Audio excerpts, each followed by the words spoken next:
Remember when amateurs with homemade radio sets used to sit up until all hours of the night talking with other radio hams around the world? How they'd pick up a lad in Fairbanks, Alaska that was someday to pioneering with elements capable of girdling the globe. Boys like these held in their hands a weapon that was someday to play an important part in the defense of our land.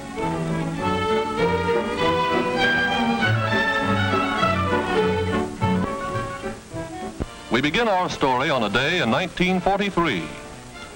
Joe Brown and his brother Jim were seniors that year. And like thousands of other American boys, their thoughts were far from the peaceful valley country that has always been their home. Well, you can guess the rest. That Signal Corps poster caught Joe's eye, and it wasn't long before he enlisted. And 2 days later, Brother Jim walked into a Navy recruiting office, sore as a boil that Joe had beaten him to the punch.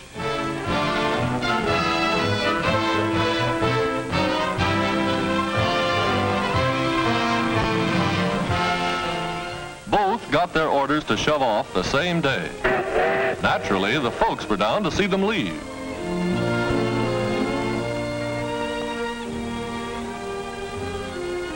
Mother used to say that Junior, the youngest, always worshipped his brother Jim.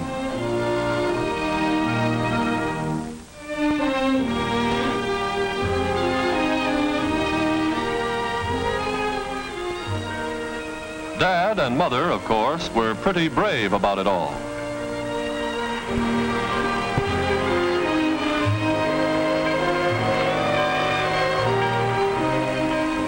And so, like millions of other American boys, Jim and Joe...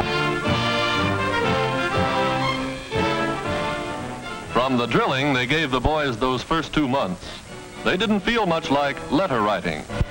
To hear Jim tell it, the only time they didn't drill was when they were eating or sleeping.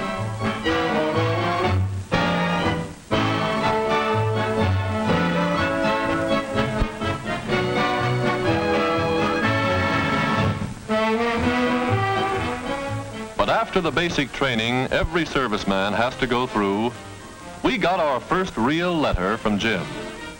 Jim always was good at letter writing. Dad was so tickled he took the letter down to the war plant where he works to read it to the boys. Jim said, "Dear Pop, I'm finally learning how to be a real radio man. From 8:30 in the morning until 4:15 in the afternoon, we go from one class to another. Most of the fellows are around my own age, and I mean we're getting a real education. Pop, a fellow who goes through a school like this gets training that will fit him for most any kind of communications job, what the big shots call the post-war world. The instructors are experts. Most of them have had practical experience with all kinds of radio installations. They know how to get the stuff across so it's understandable. We're taught not only how to repair a piece of equipment under any conditions, but how to build it from the ground up.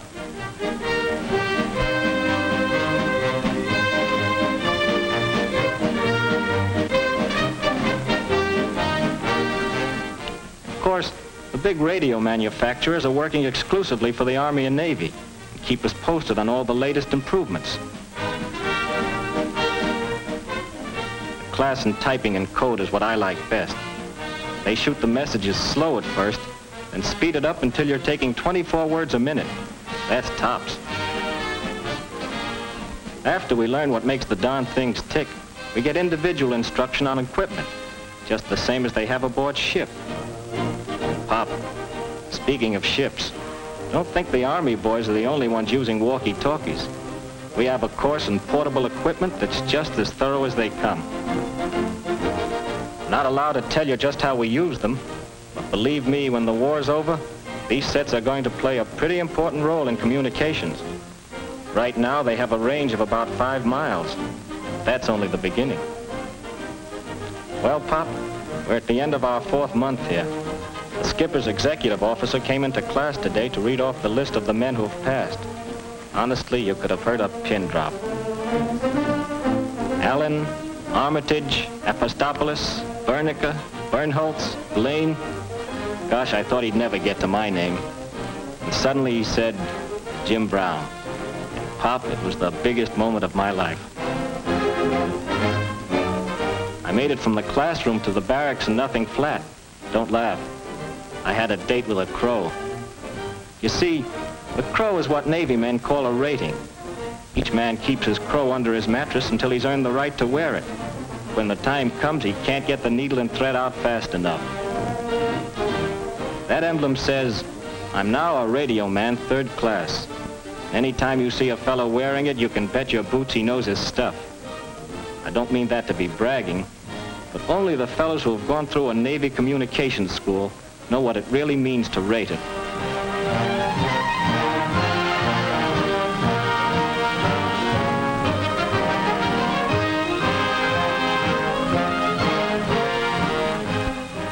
Next day, with the skipper doing the honors, we marched out on the parade ground to get our diplomas.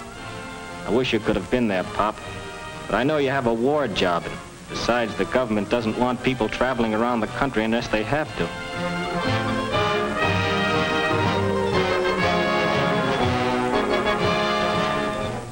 I'm sort of proud of that sheepskin, Pop, and I'm mailing it home to you and Mother.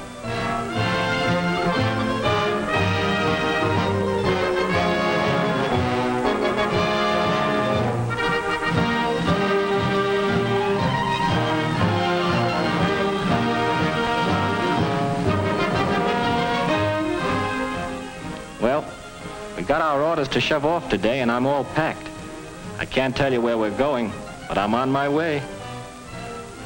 Yes, the folks back home are sort of proud of him, too.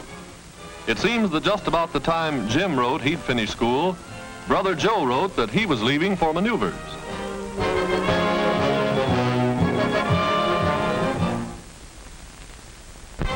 A full-fledged sergeant now, earning $98 a month, Joe Brown climbs aboard a radio-equipped scout car as Division X of a mythical Blue Army goes on final maneuvers before sailing overseas. Their objective, to surprise and capture an enemy airport. How radio plays its dramatic role in modern warfare is graphically portrayed as we follow a motorized striking force into the field.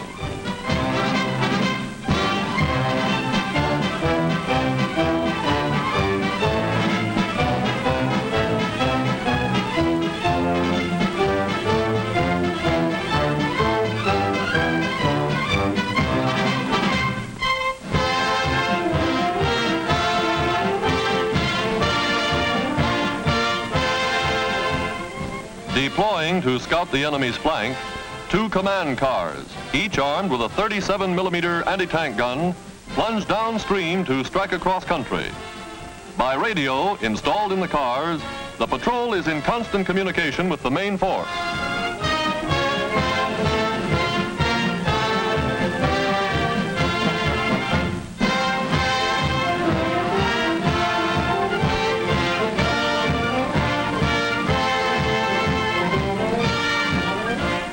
From his own position, Joe flashes word that the convoy is being attacked by low-flying bombers.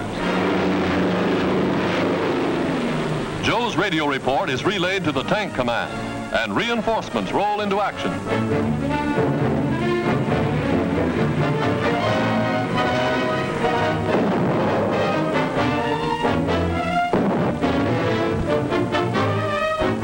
Radio, serving in many coordinator of modern battle. Artillery observation post spots the target and by radio corrects the range for gunners miles away.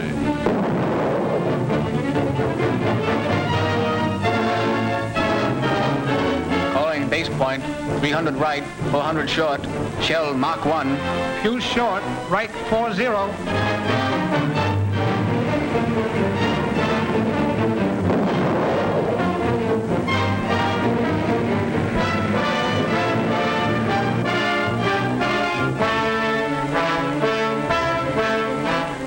At the Message Center, Communications Headquarters, officers of the General Staff are kept informed by radio of the battle's progress, are in constant touch with all commanders, know to the minute where each unit is operating in the field. A courier unable to contact his unit dashes back for the nearest portable equipment to get his message through.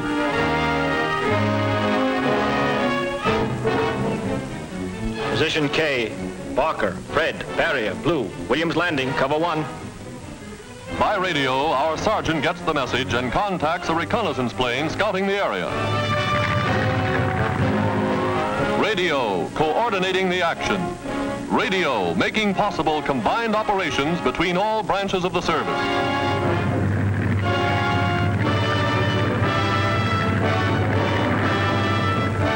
AD 7463, reserves assembling. Fire for effect at my command. And by radio, a message plucked from the skies is transmitted to reinforcements waiting to be called up. Here is radio, performing swiftly and efficiently in the heat of battle. Ace point, 1 right, 2 short. Range 4,000. Fire! Airborne, calling airborne. This is Ridgely White. Airborne, this is Ridgely White. Airport, okay to land. Come on in. Over. Yes, radio flies with the paratroops, lands with the men, ready for instant action. Calling airborne squadron 2, Ridgely Black. First wave landed. Come on in. Over.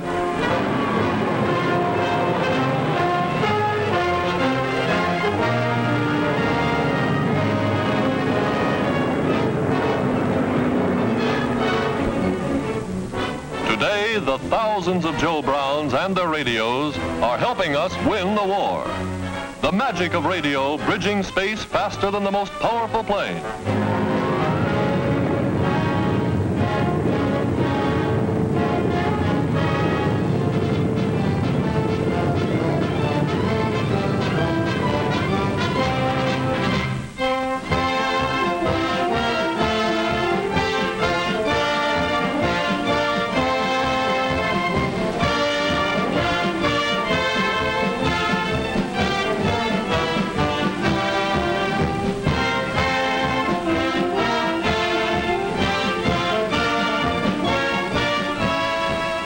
Thanks to radio, Sergeant Joe Brown is able to report, mission accomplished.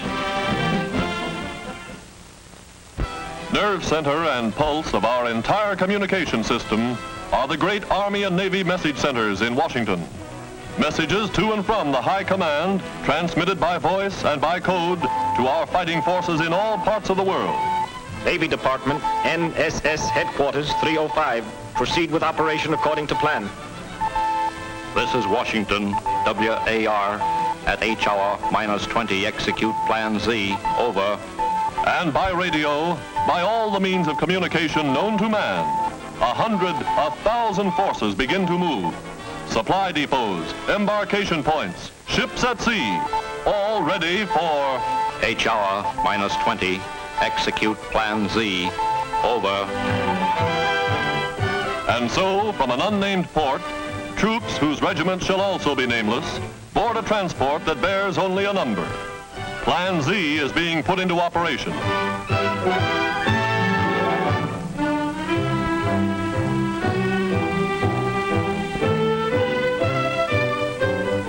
Dawn finds the convoy at sea. Ships, transports, war vessels spread across the ocean, moving as one. Perfect coordination affected by the magic of radio communication. Overhead, patrol planes.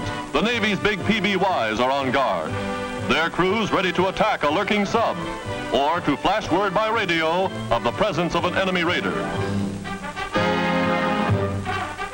Aboard the carrier, flagship of the force, the radio room is on the alert. Promoted to radio man second class, Joe's brother, Jim Brown, is now doing sea duty with the fleet.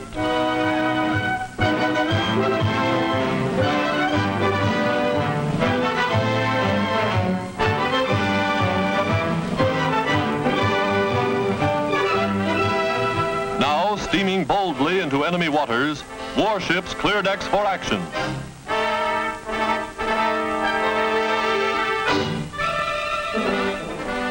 Below decks, the music of some man's phonograph tinkles through the crew's quarters. Jim Brown, the boy from Middletown, had the duty the morning the message came through. It wasn't long before the men knew, this is it. From From the bridge, orders are flashed, and by loudspeakers in every part of the ship, the call is battle station.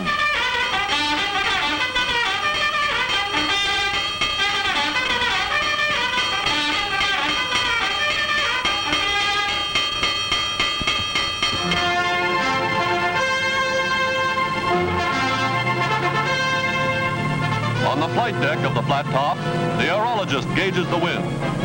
The Airedales are ready for action. Now, all they've learned, all they've trained for, is put to the test. Pilots, gunners, radio men know that the honeymoon is over. This time, it's the real thing.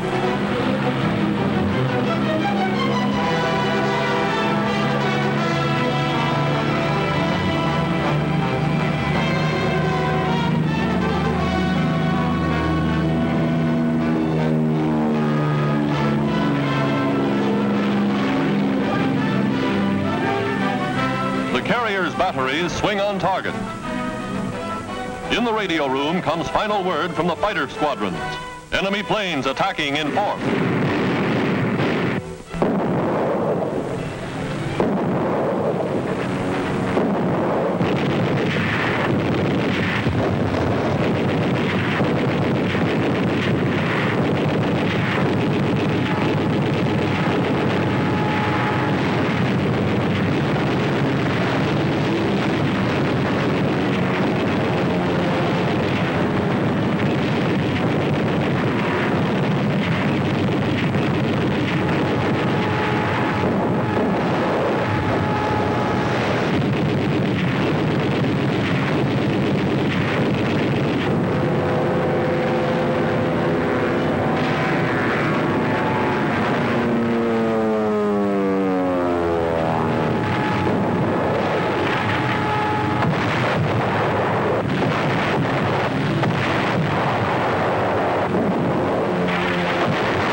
Batteries silenced, the task force is now ready to assault the beach. In landing boats, manned by tough Coast Guard and Navy crews, they prepare for invasion.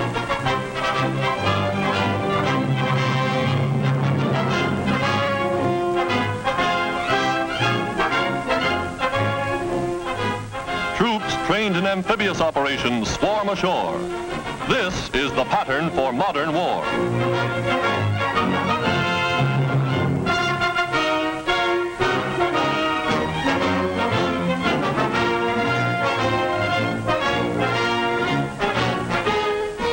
Landing with the first wave, radio units establish communication with ships offshore. And look who's here, the same Sergeant Joe Brown we last saw training in America. No training camp now. Those machine guns are spitting red-hot lead. Their job done, fighter planes return to the carrier to refuel, rearm, and stand by to repel any new attack from the sky.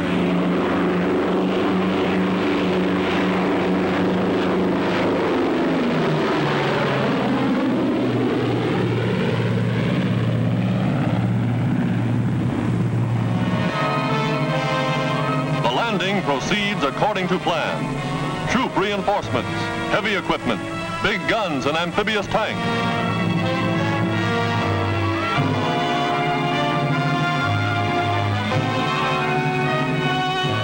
Huge 155mm rifles, long toms capable of hurling a shell for more than 6 miles, go into action.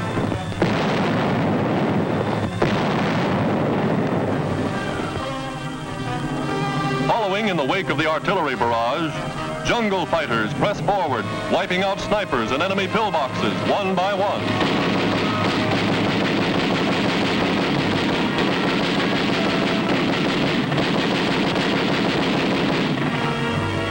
From his position ashore, Joe flashes word to the carrier in code. Beach head established. Infantry and heavy equipment landed in force. Operation proceeding according to plan. Situation well in hand. CO reports, enemy positions neutralized. Garrisons in flight. Our patrols following advantage.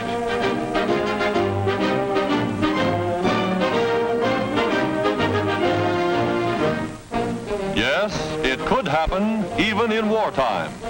Sergeant Brown, in contact with the radio room aboard the carrier, recognizes his brother's voice.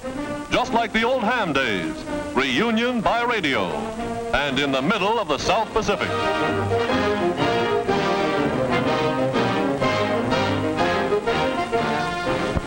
And back in Washington, thanks to radio equipment, American men and women of industry, thanks to the courageous use of radio by the United States Army Signal Corps and the United States Navy Communications Department, of the dramatic story of Radio at War.